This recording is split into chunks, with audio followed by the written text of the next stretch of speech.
Hey guys, before we get into the video, here's a reminder to enter the Road to 1,000 special Q&A special. The deadline is February 13th. That's right, February 13th. We'll be answering all questions, so if you want your question answered, get those fingers typing in the comment section below, or tweet at me at FamicomMaster2, or on Instagram at Famicom_Master_333. Don't ask where the 333 is from, or on the Discord server, link in the description below. You can also email me if you're weird to my email at sensei1meli@gmail.com. But you gotta be quick, the deadline is February 13th, and the Q&A will be uploaded February 15th. Now, on with the video. Fuck, you have no idea how many takes that took. Wow!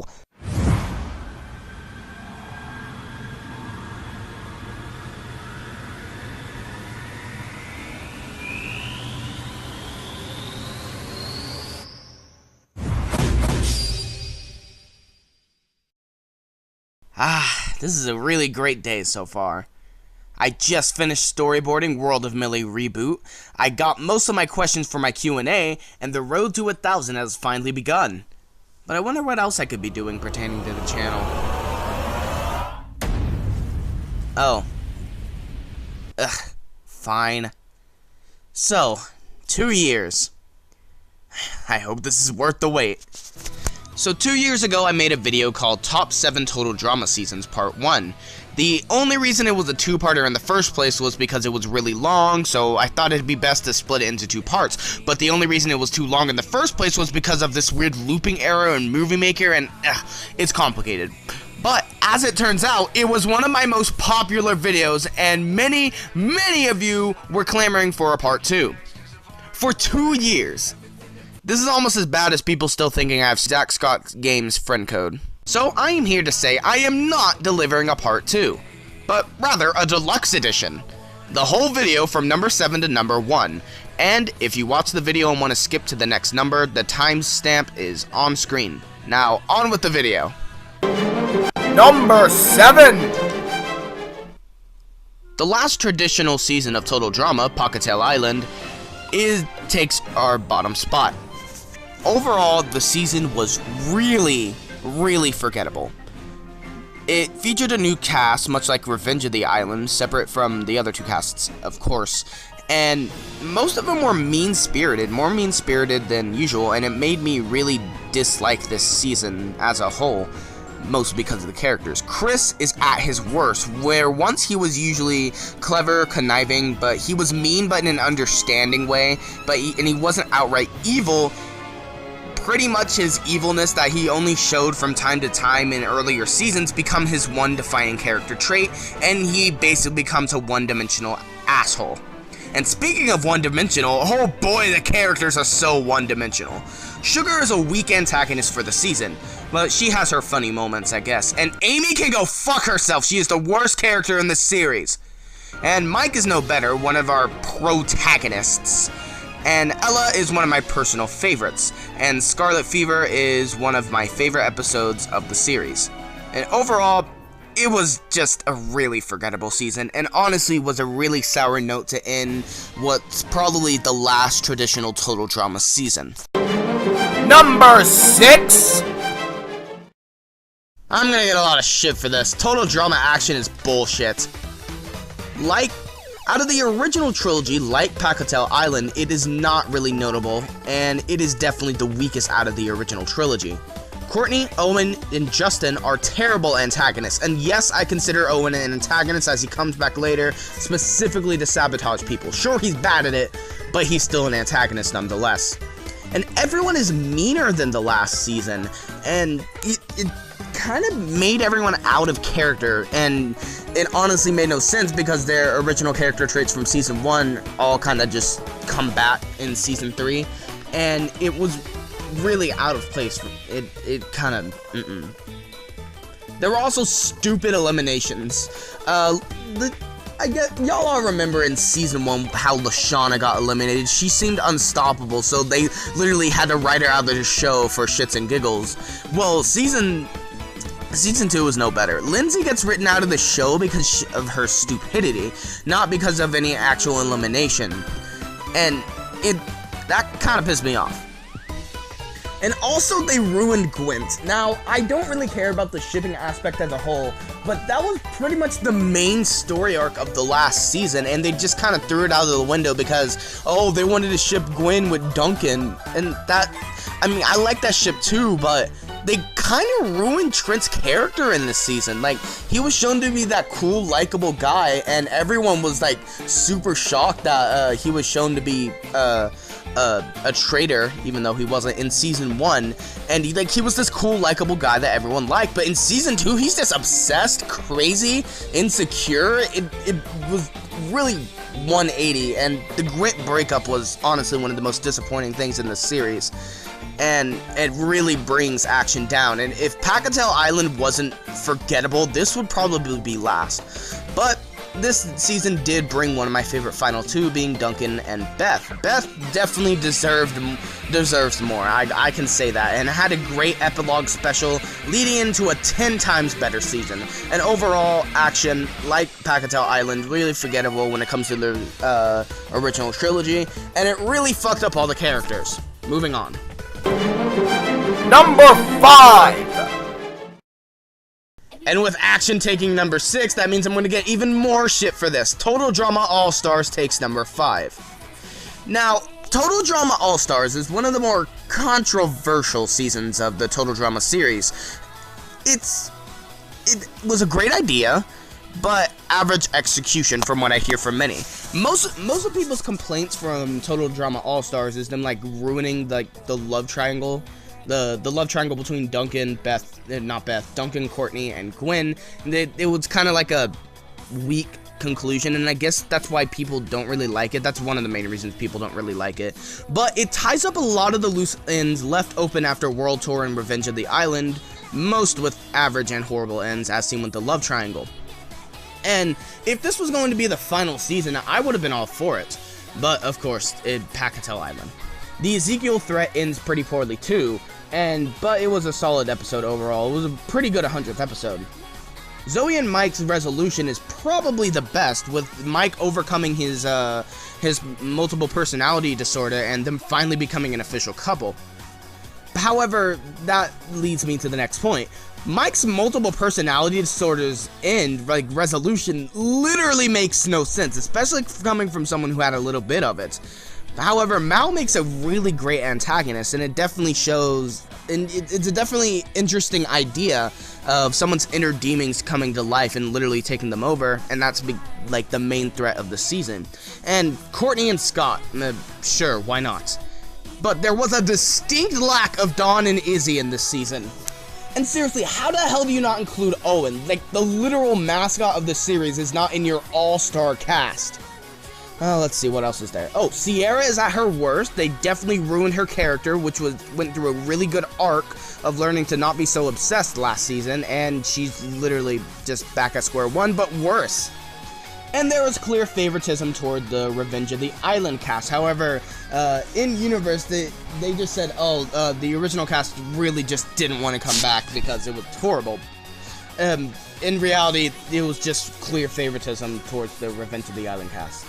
But seeing the cast come together is great, and the characters luckily play off of each other very well, which was something I was afraid of when originally binge watching the show. And the best part is the characters, no doubt about that. These great character interactions, it's like a crossover within the own show. It's really fun seeing these characters interact with each other. But overall, All-Stars should have been the end in my opinion. And people may not like this season, but I do, and that's why it's above action. Fuck action. Number 4! At number 4, we have Total Drama, Revenge of the Island. Finally, a new cast. That is a plus. The original trilogy's cast was really great, but they were definitely wearing off their steam. So when we were going into Season 4, if we were using the same cast, I would have stopped watching. But luckily, it was a new cast. And they're pretty much just rip-offs of the other characters, but with their own twists. Most of the first few eliminations are pretty forgetful, except for Dawn, you know. And Dawn is queen, of course. Mike is a pretty good character, and he's not really the protagonist of the season. That kind of goes to Cameron, but he is a pretty good character, and his setup for the next season is pretty good. Scott is a decent villain as well. I hate him so much because he fucks over my favorite characters in a scheming, conniving way, especially Dawn. But that's what a villain should do, and she did it right. And Maria can go fuck herself. The theme for the season being Brain versus Brawn is a pretty great idea, and for once the main antagonist didn't make it to the final 3. And Lightning and Cameron are actually reasonable competitors. They respect one another, however Lightning more on the brutal side. And the final 2 actually earned their way to the finale instead of being like, you know, cheating and stuff like that. It was really fun seeing these characters like earn their way up to the top spot, and it was something not seen since season 1, and that was really good too. And the original cast cameos are pretty good too. My personal favorite was Izzy's, and not just because of bias, but just because of how clever it was, and seeing her reunite with Chef was a really touching moment. And the toxic waste gimmick is great too. Revenge of the Island. They returned to the original island, but it's pretty much mutated, and that was a pretty good setting. And Chris finally getting his subdue in the end. Whew, you already know that's already gonna get bumped up a few notches, cause wow, he deserved that. But overall, Revenge of the Island takes the number 4 spot. Number 3! At number 3, we have the Ridonculous Race, the first spin-off of the series, and it was great! Completely fresh, no Chris, no mention of total drama at all, save for 3 teams, a reference, and a couple bitch-ass cameos. And the race around the world is world tour done right. Like Revenge of the Island, most of the teams are pretty forgetful until the final 10. And, like Revenge of the Island, it's a completely new cast. And like I said, save for 3 teams, a reference, and a couple bitch-ass cameos. The romance between Noah and Emma is great, and the arc between Carrie and Devin is pretty slow, and them getting booted off really pissed me off, but overall it made for a really good front and center story arc. The Ice Dancers, best villains of the series, hands down. The Surfers vs. the Cadets is a really great finale too, and I would have preferred the sisters and the best friends to make it to the finale, but this will do. It seemed like the season was building up to that actually, but they really subverted my expectations in a good way, but overall I would have preferred that. And in some ways, I like Dawn better than Chris. He's not really a sociopath, and he seems like an actual host, what Chris was in the first season, and that was a really good breath of fresh air. And it was a pretty funny season too, and I honestly like this season's comedy better than most of the season's comedy in the original show. And the Goths are my favorite team, hands down. And that intro, wow, they ditched the original I Wanna Be Famous like rock routine for an epic orchestrated ballad. It was so good. But overall, the Ridonculous Race starts off our top 3.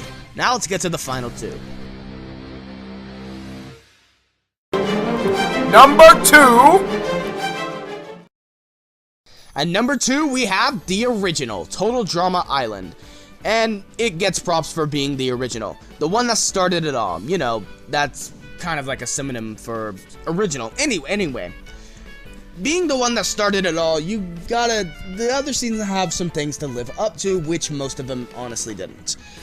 There was great drama. It really put the drama, like, front and center. It put drama in the name Total Drama, which the other seasons didn't really do. The other seasons mainly focused on 1 or 2 story arcs. However, this season was all over the place, and I fucking loved it. You had like the Gwent drama, the trio Heather drama, the Owen and Izzy drama, the Lashana and Harold drama, Duncan and Courtney. So many stories. It was unreal, and each character felt like they got their satisfying conclusion by the end of the season, except for the first like 5 who were eliminated. But luckily, most of them got their conclusions later in the series. Chris is at his best in this season, with a balance between crazy and reasonable, and like I said in the previous entry, this is what I want him to be instead of just a one-dimensional trait of just being a sociopath, and that Dawn is what Chris should be, pretty much. And because of no Dawn, Izzy is queen, and Gwen and Trent's romance is pretty lackluster, and I have no idea why people ship them, but it was pretty good anyway, and their sad, conclusion and action was actually really saddening, considering this was pretty much the front and center arc until Trent got eliminated. It was kind of a shame. And Owen versus Gwen is not the best finale, but it is one of the best, and it was a really good way to start off the series and showed like the expectation for later seasons. Nothing beats the original cast, but some characters like Katie, Sadie, Ezekiel, Tyler, Noah, Eva, and a whole lot more were nothing but elimination fodder. There was a lot of that in this season, and you could tell like they wanted to get rid of that, and that's why they pretty much cut the cast in half in pretty much every season after that. My Queen is Izzy and my Queen Izzy and Eva coming back, while it was enjoyable, it literally served no purpose whatsoever. Especially since Eva got eliminated that episode, it was kind of like they were running out of ideas. Like they had a 28 episode order, but they only had 26 contestants, so they had to bring 2 back. It was weird. And Heather's alliance was pretty forgetful, with them failing most of the time, except for one noteworthy occasion, which I won't spoiler. And Heather's defeat was the best villain defeat ever. Except for Number 1! And at the number 1 spot, we have Total Drama World Tour. Season 3. This is my favorite season. Season 3 is the finale of the original trilogy for Total Drama, and is the first time we had new competitors since the first season. And, say for plainly, they are pretty nice and unforgettable characters. For better or for worse. Characters who didn't get a chance to shine in earlier seasons get to here, especially my boy Cody, who comes through all the way to the finale. And speaking of Cody, the struggle between him and Sierra is entertaining, and him learning to accept her is very satisfying. I just wish that whole story arc wasn't thrown out the window in Season 5. That series does a lot of that, doesn't it? Oh, and the Duncan and Gwen thing. Yeah, it finally happened. I saw it coming a mile away when I first binge-watched it, and I was actually very satisfying, and Cody getting a punch on Duncan was one of my favorite moments of the show. Oh, and Tyler was there too. But let's not forget the main man himself, Alejandro. He is excellent.